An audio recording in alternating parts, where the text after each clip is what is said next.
Hello guys, I am Neeraj Singh from channel NSync Classes. You are welcome in YouTube channel NSync Classes. Students, today we will discuss about the respiration in organism, chapter 7 for class 7. Students, you already know that all living organism required energy for to perform different biological activity. जैसे कि आप पहले से ही जानते हैं कि सभी living things को, सभी लिविंग ऑर्गेनिज्म को एनर्जी चाहिए। किस लिए? To perform different biological activity. अनेक तरह के जैविक क्रियाओं को करने के लिए क्या चाहिए? उसको एनर्जी चाहिए। यहाँ टर्म है बायोलॉजिकल एक्टिविटी। बायोलॉजिकल एक्टिविटी मतलब होता है आपके बॉडी में बहुत तरह का एक्टिविटी चलते रहता है, जैसे रेस्पिरेशन का काम, सर्कुलेशन का काम, डाइजेशन का काम, तो ये सारा काम चलते रहता है। तो इस काम को चलाने के लिए लिविंग ऑर्गेनिज्म को एनर्जी चाहिए होता है। This energy obtained from food that is consumed by an organism. तो ये एनर्जी कहाँ से ऑब्टेन करता है ऑर्गेनिज्म? तो फूड से ऑब्टेन करता है। जो इंटेक करता है फूड को, उसी से एनर्जी मिलता है। ए प्रोसेस कॉल्ड रेस्पिरेशन, एक प्रक्रिया जिसे रेस्पिरेशन कहेंगे, release this energy from the food. यानी ये एनर्जी जो होता है वो फूड में स्टोर होता है और उस फूड से एनर्जी प्राप्त करना and helps the organism to perform its biological activity. वो एनर्जी जो फूड में स्टोर रहता है उसको रिलीज होता है, वो रिलीज होता है। और उस कहाँ से रिलीज होता है? फूड से रिलीज होता है। और उस एनर्जी को ऑर्गेनिज्म बायोलॉजिकल एक्टिविटी चलाने के लिए करता है।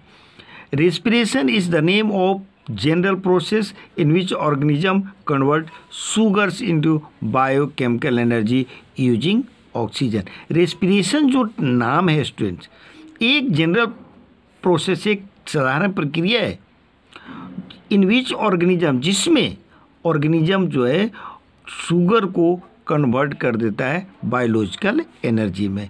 यानी रेस्पिरेशन एक ऐसी प्रक्रिया है जिसमें हम शुगर को, शुगर कहने का मतलब है कार्बोहाइड्रेट को, हम एनर्जी के रूप में कन्वर्ट कर देते हैं, बायोलॉजिकल एनर्जी के रूप में कन्वर्ट कर देते हैं। उसमें हम मदद लेते हैं ऑक्सीजन क्या, यानी ऑक्सीजन की उपस्थिति में फूड जो है, फूड कहने का मतलब है कार्बोहाइड्रेट, शुगर जो है वो बायोलॉजिकल एनर्जी में कन्वर्ट हो जाता है। The process occur in all organism including plants, animals, fungi and bacteria. जो ये रेस्पिरेशन का प्रोसेस है उस सभी ऑर्गेनिज्म में, सभी लिविंग ऑर्गेनिज्म में होता है। जैसे उसमें शामिल आप कर सकते हैं animals, plants, fungi, bacteria. During respiration energy is produce. देखिए रेस्पिरेशन होता है तो एनर्जी प्रोड्यूस होता है। कैसे एनर्जी प्रोड्यूस होता है? फूड के अंदर क्या है? एनर्जी है, वो ब्रेक डाउन होता है और एनर्जी रिलीज होता है। तो रेस्पिरेशन के दौरान क्या होता है? एनर्जी प्रोड्यूस होता है।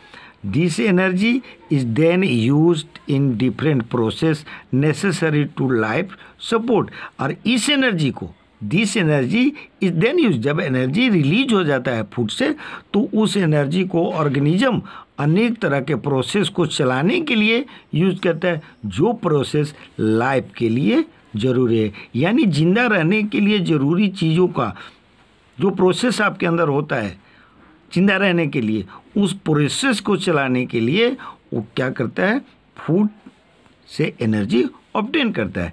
In addition to producing energy, energy तो प्रोड्यूस होता है स्टूडेंट्स, जैसा कि आप जान चुके हैं। इसके अतिरिक्त भी चीज़ें प्रोड्यूस होती हैं, जैसे respiration also produced carbon dioxide, water as waste product. यानी जब रेस्पिरेशन होता है तो एनर्जी निकलता है और वेस्ट प्रोडक्ट के रूप में, यानी वेस्ट प्रोडक्ट कहने का मतलब कि जिसको बॉडी यूज नहीं करता है, बाहर निकाल देता है, उसमें आता है कार्बन डाइऑक्साइड एंड वाटर। यानी जब आप रेस्पिरेशन करेंगे तो एनर्जी निकलेगा, उस एनर्जी को बॉडी यूज कर लेता है किस चीज़ के लिए? वेरियस एक्टिविटी को, बायोलॉजिकल एक्टिविटी को चलाने के लिए। और रेस्पिरेशन में साथ ही क्या प्रोड्यूस होता है? कार्बन डाइऑक्साइड प्रोड्यूस होता है, जो कि ऑर्गेनिज्म इन्वायरमेंट में छोड़ देता है, एटमॉस्फेयर में छोड़ देता है। और कार्बन डाइऑक्साइड के साथ साथ वाटर भी रिलीज करता है वेस्ट प्रोडक्ट के रूप में। वाटर जो है रिलीज करता है, ये वेपर के रूप में रिलीज करता है। स्टूडेंट्स, ऐसा नहीं है कि आपको रेस्पिरेशन होगा तो वाटर निकलते हुए दिखाई देगा, नहीं, ऐसा नहीं है। जो वाटर जो है किस फॉर्म में रिलीज होता है? वेपर के फॉर्म में रिलीज होता है। Students, respiration involves an exchange of gases. Oxygen is used in the body and carbon dioxide is released from the lungs. देखिए रेस्पिरेशन में क्या होता है? गैसेस का एक्सचेंज होता है, एक्सचेंज ऑफ गैसेस। एक्सचेंज का मतलब हिंदी होता है विनिमय, आदान प्रदान। देखिए जैसे कि आप ऑक्सीजन यूज़ कर लेते हैं रेस्पिरेशन में, और जो प्रोड्यूस होता है कार्बन डाइऑक्साइड उसको रिलीज कर देते हैं एटमॉस्फेयर में, तो एक्सचेंज हो गया। ऑक्सीजन लिए, कार्बन डाइऑक्साइड रिलीज किए। Oxygen use in the body, oxygen body में यूज हो जाता है, and carbon dioxide is release from the lungs, और लंग्स के माध्यम से कार्बन डाइऑक्साइड एटमॉस्फेयर में रिलीज हो जाता है। इन केस ऑफ प्लांट के केस में देख लीजिए, the process of respiration as well as photosynthesis occur simultaneously during the day. यानी दो प्रोसेस, एक प्रोसेस है रेस्पिरेशन जिससे ऑर्गेनिज्म सांस लेता है, और दूसरा है फोटोसिंथेसिस। यहाँ टर्म है फोटोसिंथेसिस। फोटोसिंथेसिस एक प्रोसेस है जिसमें प्लांट्स जो है, ग्रीन प्लांट्स या कह सकते हैं फोटो सिंथेटिक प्रोसेस जो होता है, ये उस प्लांट्स में होते हैं जिसमें क्लोरोफिल होता है। यानी रेस्पिरेशन और फोटोसिंथेसिस दिन के समय में ड्यूरिंग डे दोनों एक साथ होते रहता है। Plants take oxygen and carbon dioxide respectively for two process है। यानी प्लांट जो होता है ऑक्सीजन इनटेक करता है, किस लिए? रेस्पिरेशन के लिए, एंड कार्बन डाइऑक्साइड यूज करता है, लेता है किस चीज़ के लिए? फोटोसिंथेसिस के लिए। कंफ्यूज मत होइएगा स्टूडेंट्स, ऐसा नहीं है कि प्लांट सांस नहीं लेता है, प्लांट भी ब्रीथिंग करता है और वो भी ऑक्सीजन ही लेता है, और कार्बन डाइऑक्साइड फोटोसिंथेसिस के लिए लेता है। खासकर बच्चों में ये कन्फ्यूजन होता है कि आप पूछा जाता है कि ऑक्सीजन लेता है या नहीं सांस लेने के दौरान, तो लेता है, और कार्बन डाइऑक्साइड भी लेता है। तो ऑक्सीजन जो लेता है वो रेस्पिरेशन के लिए लेता है, कार्बन डाइऑक्साइड फोटोसिंथेसिस के लिए लेता है। However photosynthesis does not occur in the absence of light. Student, photosynthesis जो होता है वो एब्सेंस ऑफ लाइट में नहीं हो सकता है। यानी फोटोसिंथेसिस होने के लिए सनलाइट का होना जरूरी है। At night only respiration takes place in the plants. लेकिन जब रात हो जाती है तो रात में क्या होता है? सनलाइट नहीं रहता है, तो फोटोसिंथेसिस के लिए सनलाइट की आवश्यकता है, और रात को सनलाइट रहता नहीं है, तो हम कह सकते हैं कि रात में सिर्फ रेस्पिरेशन का काम होता है। क्यों? क्योंकि फोटोसिंथेसिस के लाइट की आवश्यकता है और रात को लाइट नहीं होता है। और रेस्पिरेशन के लिए किस चीज़ का आवश्यकता है? ऑक्सीजन का है, तो रात हो या दिन हो ऑक्सीजन अवेलेबल होता है। This means during night oxygen is taken in and carbon dioxide release by plant. इसका मतलब है कि रात में during night oxygen is taken in, रात के समय में प्लांट सिर्फ ऑक्सीजन लेते हैं और carbon dioxide release by plant, और कार्बन डाइऑक्साइड रिलीज करते हैं। क्यों रिलीज करते हैं? क्योंकि सांस लेंगे, रेस्पिरेशन होगा, और रेस्पिरेशन में आप पढ़े हैं कि कार्बन डाइऑक्साइड प्रोड्यूस होगा, तो रात को प्लांट कार्बन डाइऑक्साइड प्रोड्यूस करता है, और साथ में जब भी रेस्पिरेशन होगा तो क्या होगा? कार्बन डाइऑक्साइड प्रोड्यूस होगा। लेकिन रात को चूँकि फोटोसिंथेसिस नहीं हो रहा है इसलिए ऑक्सीजन रिलीज नहीं होगा। देखिए स्टूडेंट, पेज पलट लीजिए आप, लिखा हुआ है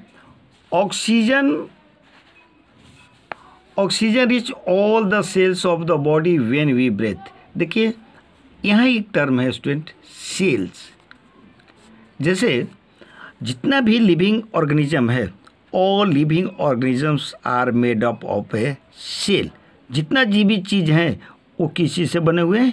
सेल से बने हैं। सेल क्या है? तो आप कह सकते हैं cell is the smallest unit. It means cell is the structural and functional unit of all living things. जितना भी लिविंग थिंग्स है सब किसी से बना हुआ है, सेल से बना हुआ है, और उसका सारा काम भी सेल्स करते हैं। इसलिए हम कह सकते हैं कि सेल जो है वो स्ट्रक्चरल एंड फंक्शनल यूनिट है अभी सभी लिविंग थिंग्स को। सेल को अगर समझना है तो साधारण भाषा में आप ये समझ सकते हैं, सेल क्या है स्टूडेंट्स? जैसे आप किसी कमरे में बैठे हैं तो वो कमरा किस चीज़ का बना हुआ है, आप सीमेंट का बना हुआ है, प्लास्टर हुआ है, बालू है, उसमें सैंड है, बहुत सारे चीज़ है, और उसमें क्या है, ब्रिक्स हैं, ईंट है।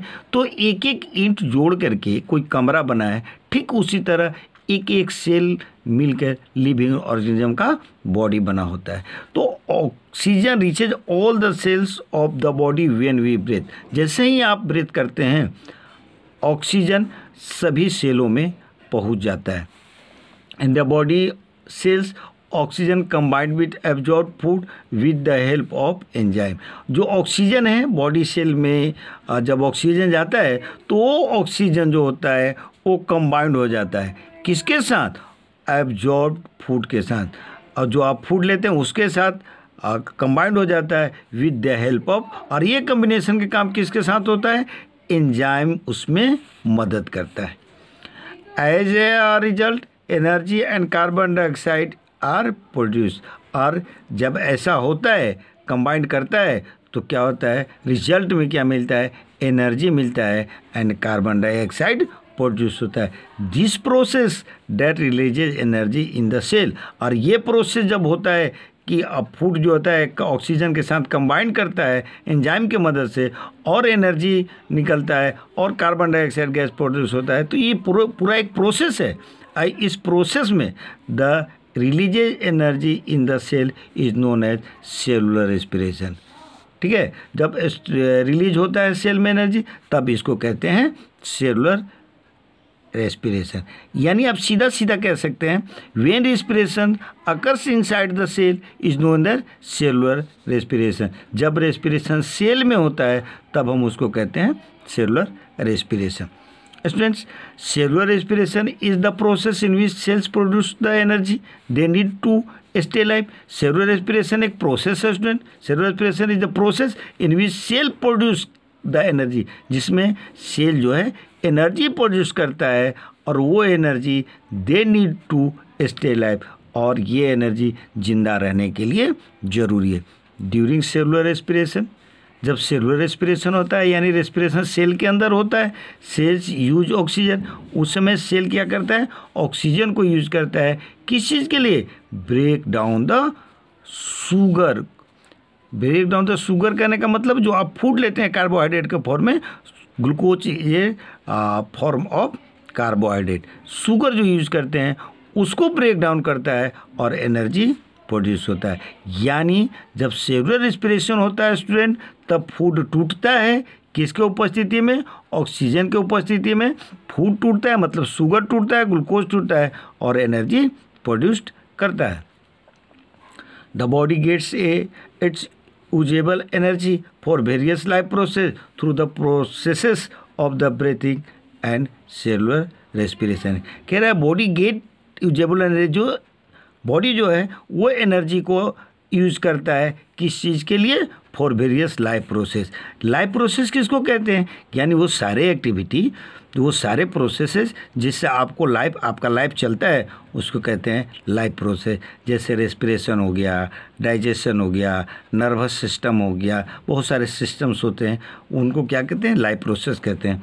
थ्रू द प्रोसेस ऑफ, किस प्रोसेस के माध्यम से, breathing and cellular respiration. Students, जैसा कि आप देख रहे हैं, डू यू नो, क्या आप जानते हो, we breathe about 5000 times every day. आप पर डे 5000 बार ब्रीथिंग करते हैं। The lung on the left side of our body is slightly smaller than the lungs of the right side. Students, ये जो रेस्पिरेशन का काम होता है वो लंग्स के माध्यम से होता है। तो हमारा लंग्स दो पार्ट में बटा हुआ है। The lungs on the left side of our body, हमारे बॉडी के जो बाएं साइड में लंग्स है, इज स्लाइटर स्मॉलर, वो छोटा है किस साइड से, लंग्स जो राइट साइड में है। The extra space on the left side में जो एक्स्ट्रा स्पेस अतिरिक्त जगह है, leaves space for the heart to work efficiently without the obstruction of the surrounding organ. यानी लेफ्ट साइड में जो खाली जगह है उसमें जो हार्ट है वो आसानी से काम कर सके, उसको कोई रुकावट नहीं हो बाय द सराउंडिंग में। उसके चारों तरफ जो ऑर्गन है उसको, जो हार्ट को घेर करके रखा है, वो उसमें कोई ऑब्स्ट्रक्शन और ना है, कोई रुकावट ना है, हार्ट ठीक ढंग से काम करे। स्टूडेंट्स, अगला वीडियो में हम पढ़ेंगे टाइप्स ऑफ रेस्पिरेशन। चूँकि बड़ा वीडियो होता जाएगा तो लेंदी होगा। अगला वीडियो में पढ़ेंगे हम लोग types of respiration. Thank you.